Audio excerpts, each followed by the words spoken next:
بسم اللہ الرحمن الرحیم۔ عزیز طلباء و طالبات، السلام علیکم ورحمۃ اللہ وبرکاتہ۔ امید کرتا ہوں کہ آپ سب خیریت سے ہوں گے اور دعا گو ہوں کہ اللہ تعالیٰ آپ تمام کو اپنے حفظ و امان میں رکھے۔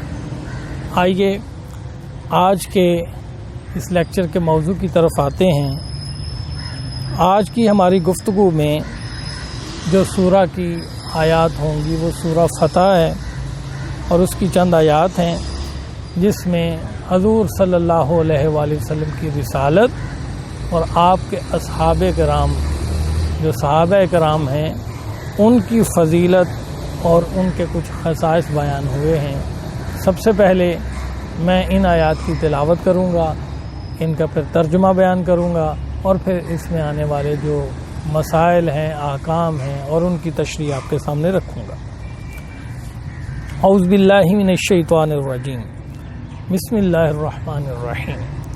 محمد رسول اللہ والذین معہ اشداء علی الکفار رحماء بینہم تراہم رکعا سجدا یبتغون فضلا من اللہ ورضوانا سیماہم فی وجوہہم من اثر السجود ذالک مثلہم فی التوراۃ ومثلہم فی الانجیل کزرع اخرج شطأہ فآزرہ فاستغلظ فاستوى علی سوقہ یعجب الزراع لیغیظ بہم الکفار وعد اللہ الذین آمنوا وعملوا الصالحات منہم مغفرۃ واجرا عظیما۔ صدق اللہ العظیم۔ عزیز طلباء، اس کا ترجمہ ذرا سماعت فرمائیں۔ محمد الرسول اللہ، محمد صلی اللہ علیہ وآلہ وسلم جو کہ اللہ کے رسول ہیں، والذین اور وہ لوگ معاہو جو آپ کے ساتھ ہیں، اشداء علی الکفار وہ کافروں پر بڑے سخت ہیں، رحماء بینہم اور وہ آپس میں بڑے ہی نرم دل ہیں، تراہم تم انہیں دیکھو گے، رکعاً رکوع کی حالت میں، سجدہ اور سجدے کی حالت میں، یبتغون وہ مانگتے ہیں، چاہتے ہیں، فضلاً فضل مانگتے ہیں، من اللہ اللہ تعالیٰ سے، ورضوانا اور اس کی رضامندی خوشنودی مانگتے ہیں، سیماہم ان کا ڈسٹنکشن یہ ہے، ان کی انفرادیت یہ ہے، فی وجوہہم جو کہ ان کے چہروں سے آیا ہے، من اثر السجود اور وہ ہے ان کے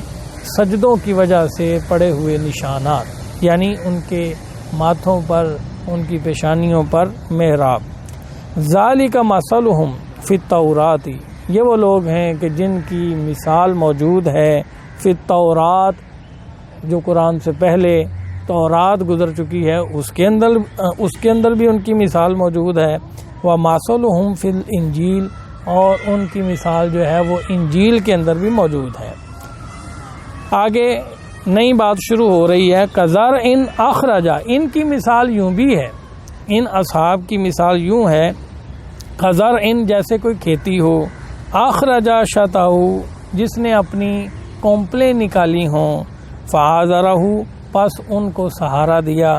فاستغلظ اور وہ مضبوط ہو گئی، فاستوى اور پھر وہ کھڑی ہو گئی، علی سوقہ اپنے تنے کے اوپر، مضبوط تنے کے اوپر وہ فصل کھڑی ہو گئی۔ یعجب الزراع جو باغبان ہیں، جو کسان ہیں، وہ تو ان کو تو بہت اچھی وہ لگتی ہے، لیغیظ بہم الکفار لیکن یہ جلا دیتی ہے، ان کو غضب غصہ دلاتی ہے، کن کو؟ الکفار کافروں کے لیے جو انکار کرنے والے ہیں۔ وعد اللہ الذین آمنوا اور اللہ تعالیٰ نے ان لوگوں کے ساتھ وعدہ کر لیا ہے جو ایمان لے آئے ہیں، وعاملوا الصالحات اور انہوں نے نیک کام کیے ہیں، منہم ان سے یہ معاملہ ہو چکا ہے، مغفرتاً ان کے لیے اللہ کی بخشش بھی ہے، واجراً عظیما اور بہت بڑا ان کے لیے اجر عظیم بھی۔ عزیز طلبہ و طالبات، یہ آیات جو سورہ فتح کی ہیں، ان کے اندر پہلے نمبر پر تو حضور صلی اللہ علیہ وآلہ وسلم کی شان رسالت مآب صلی اللہ علیہ وآلہ وسلم بیان کی گئی کہ محمد صلی اللہ علیہ وآلہ وسلم اللہ کے رسول ہیں، اللہ کے نمائندے ہیں، عام نہیں ہیں۔ تو حضور صلی اللہ علیہ وآلہ وسلم کی دونوں ہی شانیں آپ کو حاصل ہیں، آپ اللہ کے نبی بھی ہیں اور اللہ کے رسول بھی ہیں، اور آپ جانتے ہیں کہ نبی میں اور رسول میں کیا فرق ہوتا ہے۔ میں یوں سمجھاؤں گا کہ ہر رسول جو ہوتا ہے وہ نبی تو ہوتا ہے، لیکن ہر نبی جو ہے وہ رسول نہیں ہوتا۔ یوں سمجھ لیجئے کہ رسول، اس کی حیثیت، اس کا درجہ جو ہے، مقام جو ہے، وہ نبی سے اعلیٰ ہوتا ہے، وہ اس سے سپیریئر ہوتا ہے۔ رسول جو ہے وہ نبی تو ہوتا ہے، لیکن نبی جو ہے وہ ہر نبی جو ہے وہ رسول نہیں ہوتا، لیکن ہر رسول نبی ہوتا ہے۔ تو بہرکیف حضور صلی اللہ علیہ وآلہ وسلم کی یہ شان بیان ہوئی کہ آپ اللہ کے رسول ہیں۔ نہ صرف آپ رسول ہیں بلکہ سید الرسل ہیں، کہ تمام رسولوں کے بھی آپ سردار ہیں۔ پھر دوسری بات جو ہے اس میں بیان ہوئی ہے، وہ آپ صلی اللہ علیہ وآلہ وسلم کے صحابہ کے بارے میں بات آئی ہے کہ یہ جو وہ لوگ جو حضور صلی اللہ علیہ وآلہ وسلم کے ساتھی ہیں، ان کی شان یہ ہے کہ وہ آپس میں تو انتہائی نرم مزاج رکھتے ہیں، انتہائی نرمی کے ساتھ پیش آتے ہیں، لیکن جو کفار ہیں، جو دین اسلام کے دشمن ہیں، جو حضور صلی اللہ علیہ وآلہ وسلم کے دشمن ہیں، وہ ان کے ساتھ بڑے سخت گیر ہیں۔ اور علامہ اقبال نے غالباً اس شعر کے اندر اسی طرف اشارہ کیا ہے، ہو حلقہ یاراں تو بریشم کی طرح نرم، رزم حق و باطل ہو تو فولاد ہے مومن۔ میں پھر سے دہراتا ہوں، ہو حلقہ یاراں تو بریشم کی طرح نرم، رزم حق و باطل ہو تو فولاد ہے مومن۔ یہی شان ہے ایک مومن کی کہ وہ کفار کے لیے تو بڑا سخت گیر ہوتا ہے، لیکن اپنے مومنین کے لیے، اہل اسلام کے لیے انتہائی نرم مزاج رکھتا ہے۔ اس کے بعد ان کی مثال سمجھائی گئی ہے کہ یہ ایسے وہ لوگ ہیں کہ جن کی باتیں جو ہیں وہ انجیل میں بھی لکھی ہوئی ہیں اور تورات میں بھی لکھی ہوئی ہیں، پہلی کتابوں کے اندر بھی ان کا ذکر آتا رہا ہے، اور وہ یوں آتا رہا ہے کہ ایک آنے والا پیغمبر، آخری پیغمبر جو ہوگا، ان کے جو اصحاب ہوں گے، ان کی شان، صحابہ اکرام کی شان بھی تورات و انجیل میں موجود ہے، اور یہ قرآن اس کی گواہی دے رہا ہے۔ پھر ایک اور مثال سمجھائی جا رہی ہے ان صحابہ اکرام کی، اور یہاں سے جو ہے وہ اسلام کے غلبہ کی طرف نوید سنائی گئی، اور درجہ بدرجہ غلبہ اسلام کی طرف اشارہ کر دیا گیا۔ فرمایا گیا کزرعٍ اخرج شطأہ، ان کی مثال یوں بھی ہے کہ یہ جیسے کوئی کھیتی ہو، نئی نئی فصل جو نئی نئی کومپلیں نکالتے ہیں، پودے جو نکالتے ہیں، یہ ان کی مانند ہے کہ ابتدا میں صحابہ اکرام کا جو ایمان کا پودا تھا، بڑا نرم و نازک اور ہلکا پھلکا جو ہے وہ نیا نیا ایمان انہوں نے قبول کیا تھا، نیا نیا اسلام قبول کیا تھا، لیکن آہستہ آہستہ فآذروہ، اور ان کو سہارا ملا، اسلام کا ملا، اور پیغمبر اسلام نے ان کو سہارا دیا۔ فاستغلظ، اور ان کے اندر پھر آہستہ آہستہ جو ہے مضبوطی آتی گئی۔ فاستوى علی سوقہ، اور اب آہستہ آہستہ وہ جو ہیں وہ اپنے تن آور جو ہیں وہ تنوں کے اوپر جو ہیں وہ کھڑے ہو چکے ہیں، ان کا ایمان بڑا پختہ ہو چکا، مکمل ہو چکا۔ تو اب ایسی صورتحال میں جو ہے جنہوں نے ان کی آبیاری کی، یعنی حضور اکرم صلی اللہ علیہ وآلہ وسلم اپنے صحابہ کرام کے ساتھ اپنی جان نچھاور کرتے تھے، تو ان کے لیے کیا ہے، یعجب الزراع، وہ جو ان کے باغبان ہیں ان کے لیے تو یہ بہت ان کو خوبصورت لگتے ہیں۔ یہ کھیتی جو صحابہ کرام کی ہے، یہ حضور صلی اللہ علیہ وآلہ وسلم کو تو بہت خوش کرتی ہے، آپ ان کو دیکھ کر بہت خوش ہوتے ہیں، لیکن لیغیظ بہم الکفار، لیکن یہ جو ہے کافروں کے لیے بڑی ہی آگ لگانے والی بات ہے، وہ جل جاتے ہیں، یہ ان کے لیے یہ ان کو ایک آنکھ بھی نہیں بھاتے۔ اور آگے بات کی ہے وعد اللہ الذین آمنوا،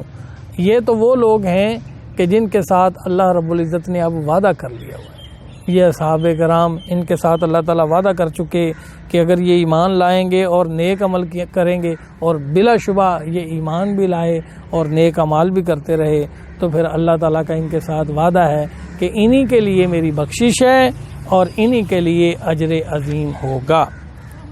تو عزیز طلبہ و طالبات، یہ بڑا خوبصورت مضمون ہے کہ جس میں حضور صلی اللہ علیہ وآلہ وسلم کی شان بھی بیان ہوئی ہے اور آپ کے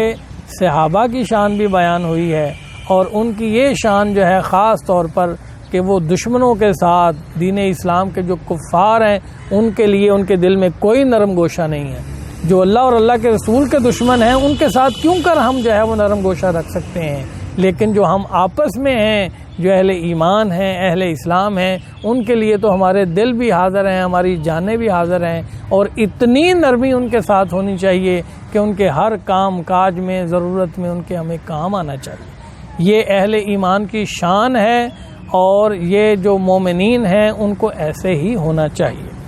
اور پھر جو ہے ان آیات کے اندر اس